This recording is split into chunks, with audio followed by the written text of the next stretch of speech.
Morning students. हम लोगों ने पिछले लेक्चर में जाना था कि लॉ ऑफ मास एक्शन और रेट लॉ एक्सप्रेशन किसी भी केमिकल रिएक्शन का कैसे निकाला जाता है, और आज के इस लेक्चर में हम लोग जानेंगे कि ऑर्डर ऑफ रिएक्शन किसी भी केमिकल रिएक्शन का कैसे निकाला जाता है। तो क्या होता है ऑर्डर ऑफ रिएक्शन, आइए हम लोग जानते हैं।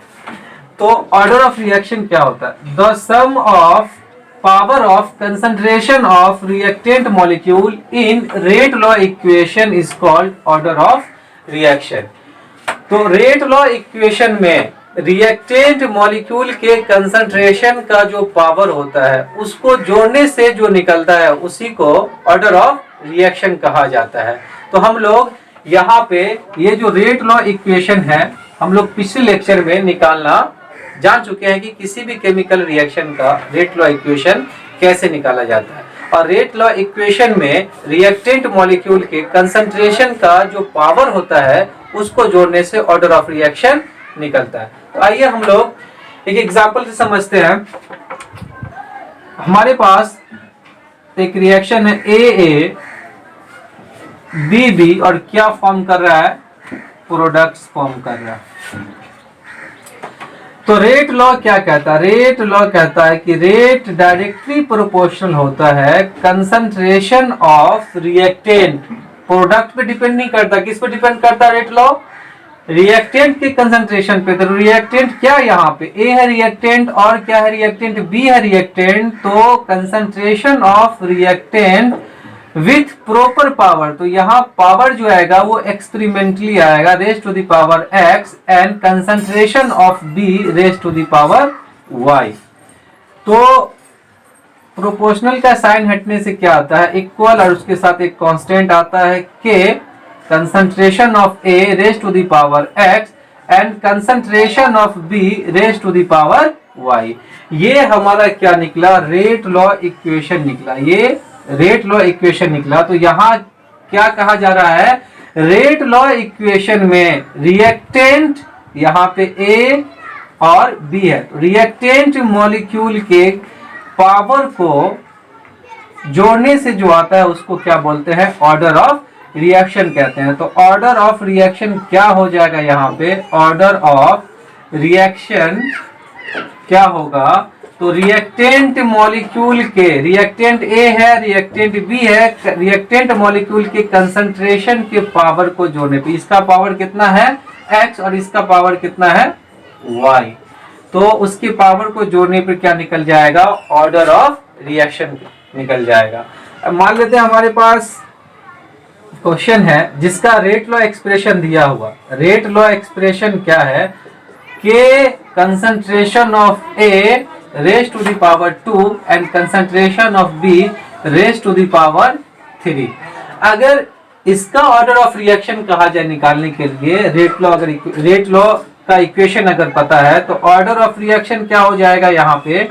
ऑर्डर ऑफ रिएक्शन क्या होगा यहाँ पे? Order of reaction reactant molecule के कंसंट्रेशन का जो पावर है, तो यहाँ पावर कितना है? 2, और यहाँ पावर कितना है? 3। उसको जोड़ने पे क्या निकलता है? ऑर्डर ऑफ रिएक्शन निकलता है। और ऑर्डर ऑफ रिएक्शन का एक और खास बात है कि ऑर्डर ऑफ रिएक्शन क्या क्या हो सकता है। तो order of reaction experimentally analysis किया गया है, एक्सपेरिमेंटली निकाला गया है, और ऑर्डर ऑफ रिएक्शन किसी भी इक्वेशन का जीरो भी हो सकता है, पॉजिटिव भी हो सकता है, निगेटिव भी हो सकता है। तो आइए हम लोग इस पॉइंट को करते हैं। It may be positive, negative, fraction and zero. Fraction का मतलब क्या हुआ? 0.25, 0.2, 1/2, 1/3, उसको बोलते हैं फ्रैक्शन। तो ऑर्डर ऑफ रिएक्शन किसी भी केमिकल रिएक्शन का पॉजिटिव भी हो सकता है, नेगेटिव भी हो सकता है, फ्रैक्शन भी हो सकता है, और जीरो भी हो सकता है। रेट इक्वेशन दिया, रेट लॉ इक्वेशन है के concentration of A raise to the power -2 and concentration of B raise to the power 0। तो ऑर्डर ऑफ रिएक्शन क्या निकल जाएगा, ऑर्डर ऑफ रिएक्शन जो निकलेगा यहाँ पे क्या निकलेगा, -2। -2 + 0 क्या हो जाएगा, क्योंकि पावर को जोड़ने से ऑर्डर ऑफ रिएक्शन निकलता है। तो किसी भी केमिकल रिएक्शन का ऑर्डर पॉजिटिव भी हो सकता है, नेगेटिव भी हो सकता है, 0 भी हो सकता है, और साथ साथ क्या, फ्रैक्शन भी हो सकता है। ऑर्डर ऑफ रिएक्शन को जानने के बाद अब हमारा जो अगला टॉपिक है वो है मॉलिक्यूलरिटी। तो किसी भी रिएक्शन का मॉलिक्यूलरिटी कैसे निकाला जाता है, तो आइए हम लोग जानते हैं कि मॉलिक्यूलरिटी क्या होता है। तो the number of reactant molecule take part in elementary reaction is called molecularity. Elementary reaction में पार्टिसिपेट करने वाला जितना भी रिएक्टेंट मॉलिक्यूल होता है उसकी संख्या को क्या कहते हैं, मॉलिक्यूलरिटी कहा जाता है। तो किसी भी केमिकल रिएक्शन को देखकर हम उसके मॉलिक्यूलरिटी को बता सकते हैं या निकाल सकते हैं। तो मॉलिक्यूलरिटी में एक नया टर्म आया यहाँ पे, एलिमेंट्री रिएक्शन। एलिमेंट्री रिएक्शन क्या होता है, तो एलिमेंट्री रिएक्शन उस रिएक्शन को कहते हैं जो सिंगल स्टेप में कंप्लीट होता है। सिंगल स्टेप में जो रिएक्शन कंप्लीट होता है उसको एलिमेंट्री रिएक्शन कहा जाता है। तो कैसे समझेंगे किसी भी केमिकल रिएक्शन, कोई भी केमिकल रिएक्शन सिंगल स्टेप में हो रहा है, तो एलिमेंट्री रिएक्शन या सिंगल स्टेप वाला जो रिएक्शन होता है उसका मैक्सिमम मॉलिक्यूलरिटी जो होता है वो 3 होता है, 3 से बड़ा नहीं होता। अगर किसी भी केमिकल रिएक्शन का मॉलिक्यूलरिटी 3 से बड़ा निकल रहा है तो वो सिंगल स्टेप रिएक्शन नहीं होगा, वो मल्टी स्टेप रिएक्शन होगा, जिसे कॉम्प्लेक्स रिएक्शन कहा जाता है। और कॉम्प्लेक्स रिएक्शन या मल्टी स्टेप रिएक्शन के लिए मॉलिक्यूलरिटी डिफाइन नहीं होता है, सिर्फ और सिर्फ सिंगल स्टेप रिएक्शन के लिए मॉलिक्यूलरिटी डिफाइन होता है। तो सिंगल स्टेप रिएक्शन के लिए मॉलिक्यूलरिटी क्या क्या हो सकता है, 1 हो सकता है, 2 हो सकता है, 3 हो सकता है, 3 से बड़ा नहीं हो सकता, 3 हो सकता है या 3 से छोटा हो सकता है। अगला जो है वो है it can't be fractional, negative and zero. Molecularity ना तो फ्रैक्शन में हो सकता है, ना ही नेगेटिव हो सकता है, ना ही जीरो हो सकता है। क्यों, क्योंकि जब रिएक्टेंट मॉलिक्यूल होगा ही नहीं तो रिएक्शन कभी नहीं, प्रोडक्ट्स कभी फॉर्म नहीं करेगा।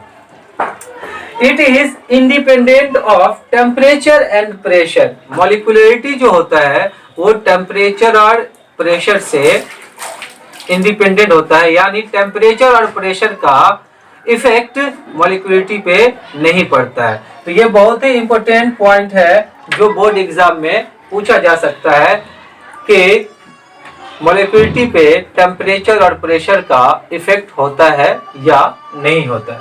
अगला जो है इट इज डिटरमिन थ्योरेटिकली। ये थ्योरेटिकली निकाला गया है, यानी किसी भी रिएक्शन को हम देखकर मॉलिक्यूलरिटी को डिफाइन कर सकते हैं, वही सिंगल स्टेप वाला रिएक्शन होना चाहिए। Has no significance for complex reaction.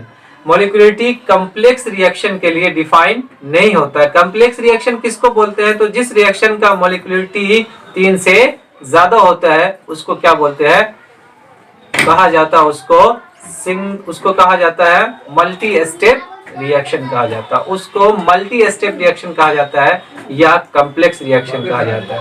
तो याद रखना मॉलिक्यूलरिटी सिंगल स्टेप के लिए होता है जिसका मॉलिक्यूलरिटी मैक्सिमम 3 होता है। 3 से बड़ा अगर मॉलिक्यूलरिटी निकल रहा है किसी भी केमिकल रिएक्शन का तो उस रिएक्शन के लिए मॉलिक्यूलरिटी डिफाइन नहीं होगा।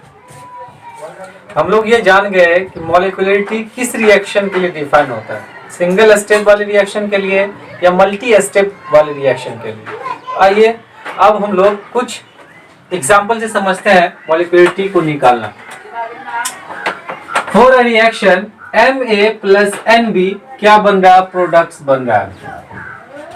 अगर इस रिएक्शन में मॉलिक्यूलरिटी कहा जाए निकालने के लिए तो क्या होगा, तो मॉलिक्यूलरिटी किसी भी केमिकल रिएक्शन के में जितना रिएक्टेंट मॉलिक्यूल पार्टिसिपेट करता है, रिएक्टेंट प्रोडक्ट नहीं क्या, रिएक्टेंट मॉलिक्यूल जितना पार्टिसिपेट करता है उसी को क्या बोलते हैं, मॉलिक्यूलरिटी। ए रिएक्टेंट है बी रिएक्टेंट है और ये जो है ये रिएक्टेंट की संख्या को बताता है, और ये भी क्या है, रिएक्टेंट की संख्या को बताता है। एम और एन स्टोइकोमेट्रिक कोएफिशिएंट जो है वो रिएक्टेंट की संख्या को बताता है। क्या है इसका एम और इसका क्या है एन, तो क्या हो जाएगा इसका मॉलिक्यूलरिटी m प्लस n, यानी रिएक्टेंट मॉलिक्यूल जितना दिया रहेगा उसकी संख्या वो क्या करेंगे, जोड़ देंगे। तो मॉलिक्यूलरिटी रिएक्टेंट पे डिपेंड्स करता है, प्रोडक्ट पे डिपेंड्स नहीं करता। तो हमेशा मॉलिक्यूलरिटी निकालने के लिए रिएक्टेंट को देखेंगे। ये रिएक्शन अगर हम बात करें NH4NO2 क्या फॉर्म कर रहा है, N2 और H2O फॉर्म कर रहा है। अगर इस रिएक्शन में मॉलिक्यूलरिटी निकालने कहा जाए तो ये हम जानते हैं कि क्या है प्रोडक्ट। प्रोडक्ट को नहीं देखना है, किसको देखना है, रिएक्टेंट मॉलिक्यूल को देखना है कि रिएक्टेंट मॉलिक्यूल कितना है। तो रिएक्टेंट तो ये हुआ, और इसमें ये कितना मॉलिक्यूल है इसका, तो कुछ नहीं तो कितना आगे लगा होता है, कुछ नहीं है तो कितना मॉलिक्यूल से यहाँ पे 1, तो मॉलिक्यूलरिटी कितना हो जाएगा 1। तो ये मॉलिक्यूलरिटी 1 निकला। तो जिसका मॉलिक्यूलरिटी 1 हो, 2 हो, 3 हो, वो सिंगल स्टेप वाला रिएक्शन होता है। सिंगल स्टेप वाला रिएक्शन के लिए मॉलिक्यूलरिटी डिफाइन होता है। तो जिस रिएक्शन का मॉलिक्यूलरिटी 1 होता है उसको, उसका एक और नाम दिया गया है, किस क्या बोलते हैं उसको, यूनि मॉलिक्यूलर रिएक्शन। तो जिस रिएक्शन का मॉलिक्यूलरिटी 1 निकली उसको क्या बोलते हैं, यूनि मॉलिक्यूलर रिएक्शन कहते हैं। नेक्स्ट एग्जांपल जो हमारा 2HI H2 और I2 फॉर्म कर रहा है, ये प्रोडक्ट है और ये क्या है, तो रिएक्टेंट। तो मॉलिक्यूलरिटी रिएक्टेंट मॉलिक्यूल का जितना संख्या होता है किस केमिकल रिएक्शन में, रिएक्टेंट मॉलिक्यूल का जितना संख्या होता है केमिकल रिएक्शन में, उसी को क्या बोलते हैं, मॉलिक्यूलरिटी। तो ये रिएक्टेंट है HI, इसका कितना संख्या, कितना मॉलिक्यूल्स है 2, इसका मॉलिक्यूलरिटी कितना हो जाएगा 2 हो जाएगा। और जिस रिएक्शन का मॉलिक्यूलरिटी 2 होता है उसका क्या कहते हैं, उसको कहा जाता है बाय मॉलिक्यूलर रिएक्शन है। तो मॉलिक्यूलरिटी निकालने के लिए रिएक्टेंट को देखेंगे कि रिएक्टेंट मॉलिक्यूल्स की संख्या कितना है केमिकल रिएक्शन में, जितना संख्या रहेगा उसको क्या करेंगे, लिख देंगे। लेकिन याद रहना चाहिए कि 3 से ज्यादा मॉलिक्यूलरिटी सिंगल स्टेप वाले रिएक्शन का नहीं होता। अगर इस रिएक्शन के लिए अगर बात किया जाए मॉलिक्यूलरिटी कितना होगा, तो इस रिएक्शन में ये प्रोडक्ट और ये क्या है, रिएक्टेंट है। तो रिएक्टेंट पार्टिकल जितना पार्टिसिपेट करता है केमिकल रिएक्शन में, तो कितना इसका संख्या है 2, और यहाँ पे कुछ नहीं तो कितना संख्या इसका 1 है। तो कितना हो जाएगा 2 प्लस 1, कितना रिएक्टेंट मॉलिक्यूल हो गया 3। तो बताए थे कि किसी भी केमिकल रिएक्शन को हम देखकर बता सकते हैं कि उसका मॉलिक्यूलरिटी कितना है। यहाँ NO का 2 मॉलिक्यूल है और O2 का कितना मॉलिक्यूल है, 1 मॉलिक्यूल है। दोनों को क्या किए, ऐड कर दिए तो क्या निकल जाएगा, मॉलिक्यूलरिटी निकल जाएगा। तो जिस रिएक्शन का मॉलिक्यूलरिटी 3 होता है उसको बोलते हैं टर मॉलिक्यूलर। क्या कहा जाता है, टर मॉलिक्यूलर रिएक्शन कहा जाता है, टर मॉलिक्यूलर रिएक्शन कहा जाता है। और ये जो एग्जाम्पल दिया हुआ है इस क्वेश्चन को आप लोगों को खुद करना है, मॉलिक्यूलरिटी निकालना है कि इस रिएक्शन का मॉलिक्यूलरिटी कितना होता है। याद रखना, मॉलिक्यूलरिटी निकालने के लिए प्रोडक्ट को नहीं, रिएक्टेंट्स मॉलिक्यूल्स को देखा जाता है कि रिएक्शन में जितना रिएक्टेंट्स मॉलिक्यूल पार्टिसिपेट करता है उसी की संख्या को, रिएक्टेंट मॉलिक्यूल की संख्या को मॉलिक्यूलरिटी कहते हैं। तो हमेशा रिएक्टेंट को देखेंगे, प्रोडक्ट को नहीं देखना। हम लोग किसी भी केमिकल रिएक्शन का ऑर्डर ऑफ रिएक्शन निकालना सीख गए, किसी भी केमिकल रिएक्शन का मॉलिक्यूलरिटी निकालना सीख गए। अब हम लोग ये जानेंगे कि ऑर्डर ऑफ रिएक्शन और मॉलिक्यूलरिटी में क्या डिफरेंस होता है।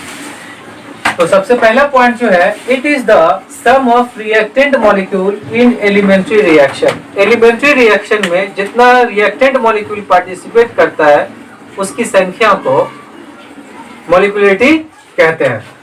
ऑर्डर ऑफ रिएक्शन क्या होता है, इसका पहला पॉइंट क्या है, it is the sum of power of concentration of reactant molecule in rate law equation.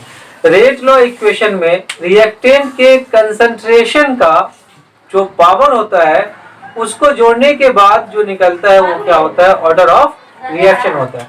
दूसरा point, this is theoretically analysis, जबकि ऑर्डर ऑफ रिएक्शन क्या है, इट इज एक्सपेरिमेंटल एनालिसिस। इसको थ्योरेटिकली हम निकाल सकते हैं, मॉलिक्यूलरिटी को किसी भी केमिकल रिएक्शन को देखकर हम निकाल सकते हैं कि मॉलिक्यूलरिटी कितना होगा, जबकि ऑर्डर ऑफ रिएक्शन जो है वो एक्सपेरिमेंटल एनालिसिस है। मतलब किसी भी रिएक्शन को हम देखकर ये नहीं बता सकते हैं कि इसका ऑर्डर कितना होगा, उसको एक्सपेरिमेंट के थ्रू निकाला जाएगा या क्वेश्चन में कुछ हिंट किया जाएगा। नेक्स्ट पॉइंट जो है मॉलिक्यूलरिटी का, it may be 1, 2 and 3। Molecularity 1 हो सकता है, 2 हो सकता है, 3 हो सकता है। It may be positive, negative, fraction and zero. Order of reaction negative भी हो सकता है, positive भी हो सकता है, zero भी हो सकता है और साथ साथ fraction भी हो सकता है। fraction का मतलब 1/2, 3/2। नेक्स्ट पॉइंट जो है, it does not depends upon external factor जैसे हीट, प्रेशर और वॉल्यूम। मॉलिक्यूलरिटी जो है वो प्रेशर, हीट या वॉल्यूम पे डिपेंड नहीं करता है, जबकि order of reaction external factor पे डिपेंड करता है, प्रेशर पे डिपेंड करता है, हीट पे डिपेंड करता है, वॉल्यूम पे डिपेंड करता है। तो हम लोग ये जान गए कि मॉलिक्यूलरिटी और ऑर्डर ऑफ रिएक्शन में क्या डिफरेंस होता है।